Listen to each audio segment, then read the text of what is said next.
Kessler, formerly an egg handler, lived alone on Social Security. Though past 65, he might have found well-paying work with more than one butter and egg wholesaler, for he sorted and graded with speed and accuracy, but he was a quarrelsome type and considered a troublemaker, so the wholesalers did without him. Therefore, after a time, he retired, living with few wants on his old-age pension. Kessler inhabited a small, cheap flat on the top floor of a decrepit tenement on the east side. Perhaps because he lived above so many stairs, no one bothered to visit him. He was much alone, as he had been most of his life.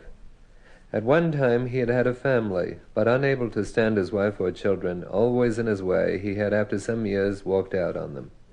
He never saw them thereafter, because he never sought them, and they did not seek him. 30 years had passed. He had no idea where they were, nor did he think much about it. In the tenement, although he had lived there 10 years, he was more or less unknown. The tenants on both sides of his flat on the 5th floor, an Italian family of 3 middle-aged sons and their wizened mother, and a sullen, childless German couple named Hoffmann, never said hello to him, nor did he greet any of them on the way up or down the narrow wooden stairs.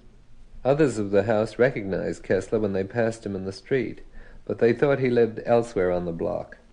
Ignace, the small bent-back janitor, knew him best, for they had several times played two-handed pinochle, but Ignace, usually the loser because he lacked skill at cards, had stopped going up after a time.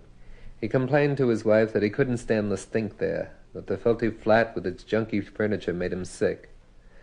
The janitor had spread the word about Kessler to the others on the floor, and they shunned him as a dirty old man.